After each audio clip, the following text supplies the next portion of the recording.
और अब मौका है संपूर्ण मालवीय वांग्मय के लोकार्पण का। इस कड़ी में हम माननीय प्रधानमंत्री श्री नरेंद्र मोदी जी से विनम्र अनुरोध करते हैं कि वो संपूर्ण मालवीय वांग्मय का लोकार्पण करने की कृपा करें। माननीय अनुराग सिंह ठाकुर जी से निवेदन है कि लोकार्पण के लिए प्रतीक को प्रधानमंत्री जी को भेंट करें। मंच पर उपस्थित सभी विशिष्ट अतिथियों से भी अनुरोध है कि वो भी प्रधानमंत्री जी के साथ इस लोकार्पण का हिस्सा बने। जोरदार तालियां इस ऐतिहासिक पल के लिए गवाह बनने का हम साक्षी बन रहे हैं, जब महामना की इस यात्रा से हम परिचित हो रहे हैं। प्रधानमंत्री जी द्वारा लोकार्पित किए जा रहे संपूर्ण मालवीय वांग्मय के कुल 11 खंड हैं। लोकार्पण के बाद ये पूरा संकलन आम लोगों के लिए उपलब्ध होगा और हम सभी मालवीय जी के विचारों से लाभान्वित हो सकेंगे। बहुत बहुत धन्यवाद प्रधानमंत्री महोदय आपका और अन्य अतिथियों का मालवीय जी के विचारों की श्रृंखला को लोकार्पित करने के लिए। और अब मैं बहुत ही आदर और विनम्रता के साथ देश के यशस्वी प्रधानमंत्री श्री नरेंद्र मोदी जी से अनुरोध करता हूं कि कृपया वो आज के इस पावन मौके पर हम सभी को अपने विचारों से अनुग्रहित करें। माननीय प्रधानमंत्री महोदय जी। महामना मालवीय मिशन के अध्यक्ष प्रभु नारायण श्रीवास्तव जी, मंच पर विराजमान सभी वरिष्ठ साथी, देवी और सज्जनों, सर्वप्रथम आप सभी को क्रिसमस की शुभकामनाएं। आज का दिन भारत और भारतीयता में आस्था रखने वाले करोड़ों लोगों के लिए एक प्रेरणा पर्व की तरह होता है। आज महामना मदन मोहन मालवीय की जी जन्म जयंती है। आज अटल जी की भी जयंती है। मैं आज के इस पावन अवसर पर महामना मालवीय जी के श्री चरणों में प्रणाम करता हूं। अटल जी को आदरपूर्वक श्रद्धांजलि देता हूं। अटल जी की जयंती के उपलक्ष्य में आज देश गुड गवर्नेंस डे, सुशासन दिवस के रूप में मना रहा है। मैं समस्त देशवासियों को सुशासन दिवस की भी बधाई देता हूं। साथियों, आज के इस पवित्र अवसर पर पंडित मदन मोहन मालवीय संपूर्ण वांग्मय का लोकार्पण होना अपने आप में बहुत महत्वपूर्ण है। ये संपूर्ण वांग्मय महामना के विचारों से, आदर्शों से, उनके जीवन से हमारी युवा पीढ़ी को और हमारी आने वाली पीढ़ी को परिचित कराने का एक सशक्त माध्यम बनेगा। इसके जरिए भारत के स्वतंत्रता संग्राम और तत्कालीन इतिहास को जानने समझने का एक द्वार खुलेगा। खासकर रिसर्च स्कॉलर्स के लिए, इतिहास और राजनीति विज्ञान के छात्रों के लिए ये वांग्मय किसी बौद्धिक खजाने से कम नहीं है।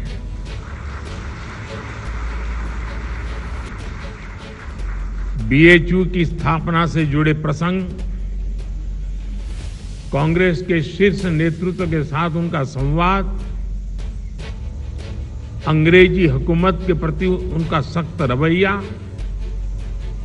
भारत की प्राचीन विरासत का मान, इन पुस्तकों में क्या कुछ नहीं है।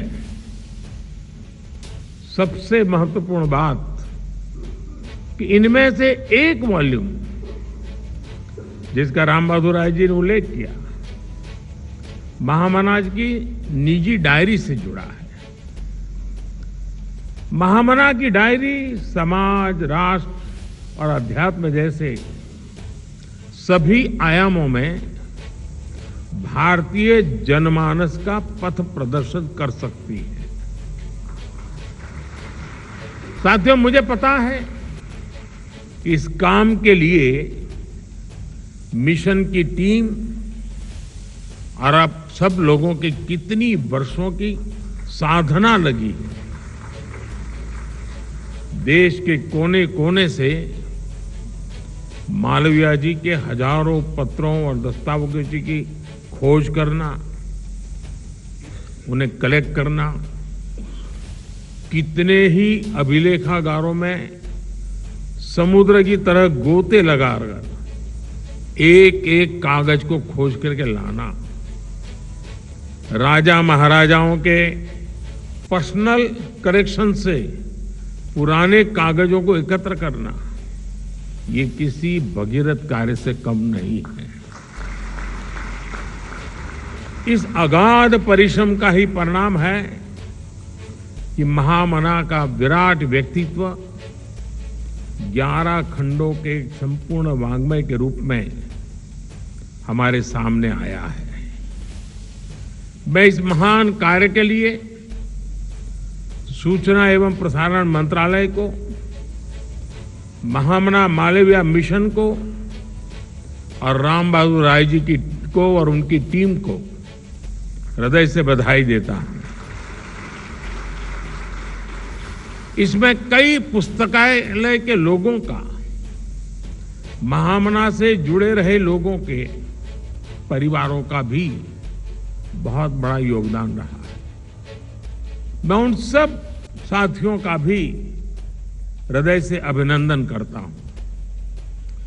मेरे परिवारजनों, महामना जैसे व्यक्तित्व सदियों में एक बार जन्म लेते हैं और आने वाली कई सदियों तक हर पल, हर समय उनसे प्रभावित होते हैं। भारत की कितनी ही पीढ़ियों पर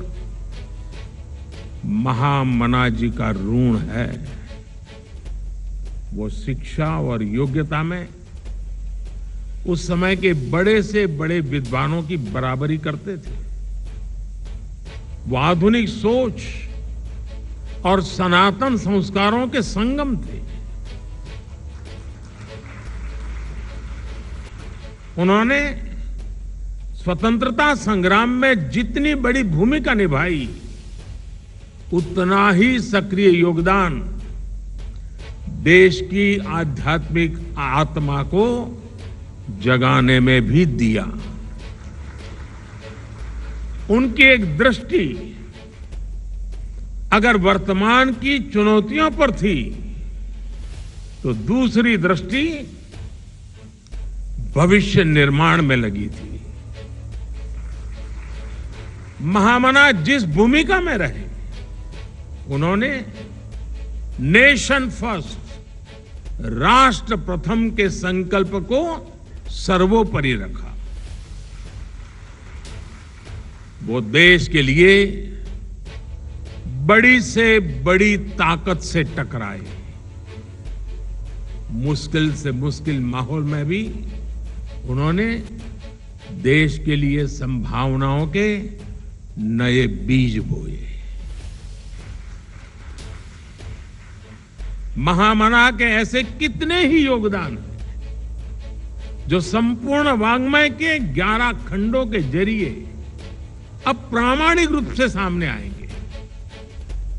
इसे मैं अपनी सरकार का सौभाग्य समझता हूं कि हमने उन्हें भारत रत्न दिया।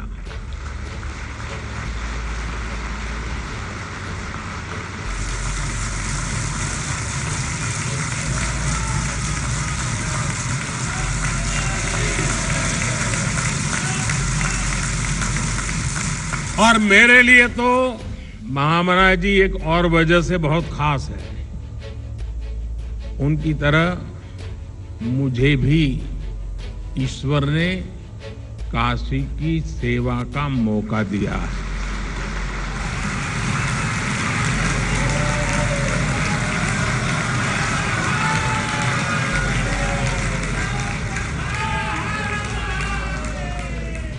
और मेरा ये भी सौभाग्य है कि 2014 में चुनाव लड़ने के लिए मैंने जो नामांकन भरा उसको प्रपोज करने वाले मालवीय जी के परिवार के सदस्य थे।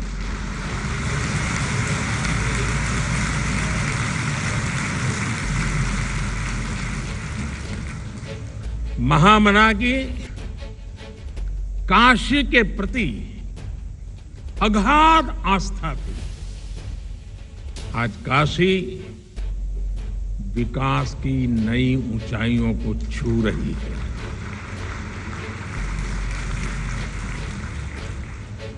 अपनी विरासत के गौरव को पुनर्स्थापित कर रही है। मेरे परिवारजनों,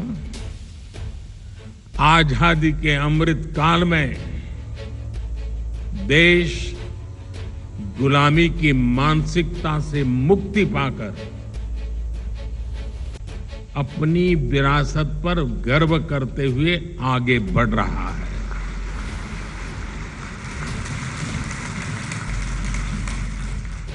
हमारी सरकारों के कार्यों में भी आपको कहीं ना कहीं मालवीय जी के विचारों की महक महसूस होगी।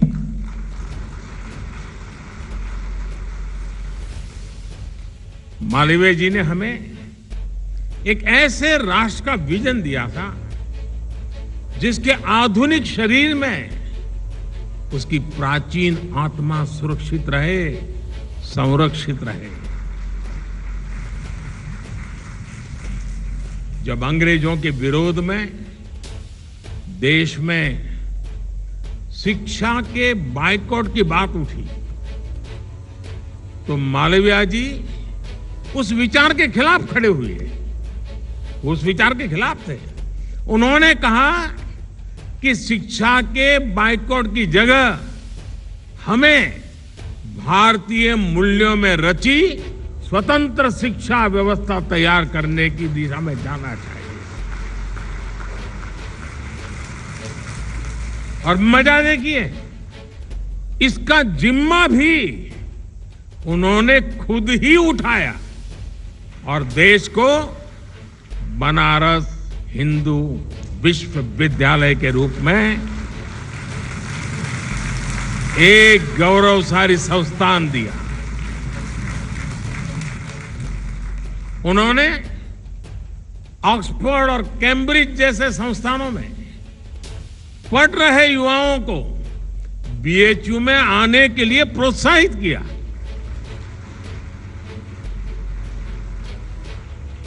महामना इंग्लिश के महान विद्वान होने के बावजूद भारतीय भाषाओं के प्रबल पक्षधर थे।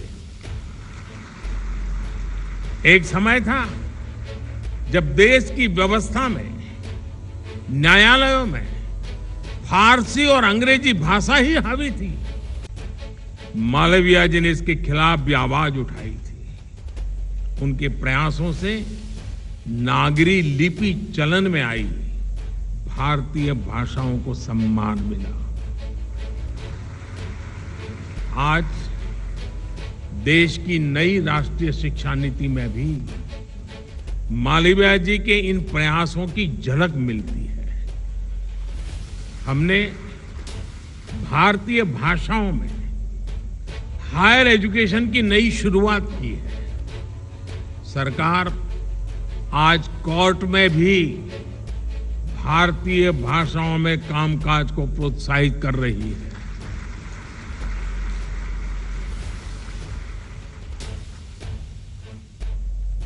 दुख इस बात का है, इस काम के लिए देश को 75 साल इंतजार करना पड़ा।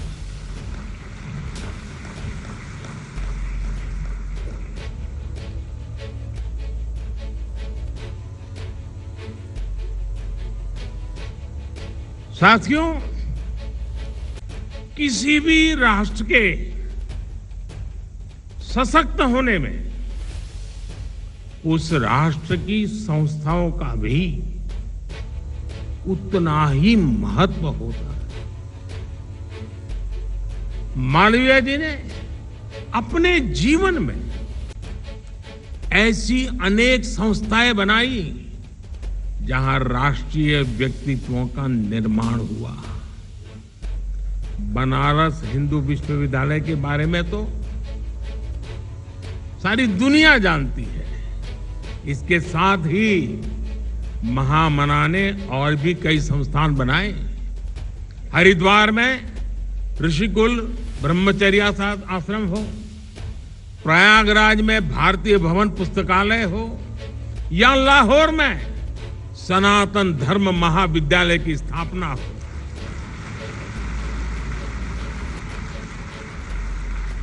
मालवीय जी ने राष्ट्र निर्माण की अनेक संस्थाओं को देश को समर्पित किया। अगर हम उस दौर से तुलना करें तो पाते हैं आज एक बार फिर भारत राष्ट्र निर्माण की एक से बढ़कर एक संस्थाओं का सृजन कर रहा है।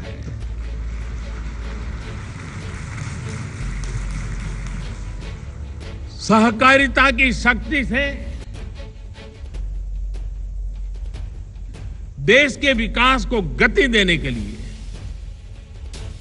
अलग सहकारिता मंत्रालय बनाया गया है। भारतीय चिकित्सा पद्धति के विकास के लिए केंद्र सरकार ने अलग आयुष मंत्रालय की स्थापना की है। जामनगर में WHO global centre for traditional medicine की आधारशिला भी रखी गई है। श्री अन्न यानी मिलेट्स पर शोध के लिए हमने Indian institute of millets research का गठन किया है। ऊर्जा के क्षेत्र में वैश्विक विषयों पर चिंतन के लिए भारत ने बीते दिनों ग्लोबल बायोफ्यूल अलायंस भी बनाया है। इंटरनेशनल सोलर अलायंस हो या कोalition फॉर डिजास्टर रेजिलिएंट इंफ्रास्ट्रक्चर की बात, ग्लोबल साउथ के लिए दक्षिण का गठन हो या फिर India middle east Europe economic corridor, space sector के लिए इन स्पेस का निर्माण हो या फिर नौसेना के क्षेत्र में सागर इनिशिएटिव हो, भारत आज राष्ट्रीय और अंतर्राष्ट्रीय महत्व की कई संस्थाओं का निर्माता बन रहा है।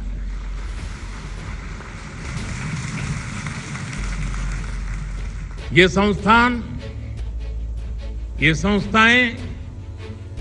21वीं सदी के भारत ही नहीं बल्कि 21वीं सदी के विश्व को नई दिशा देने का काम करेगी।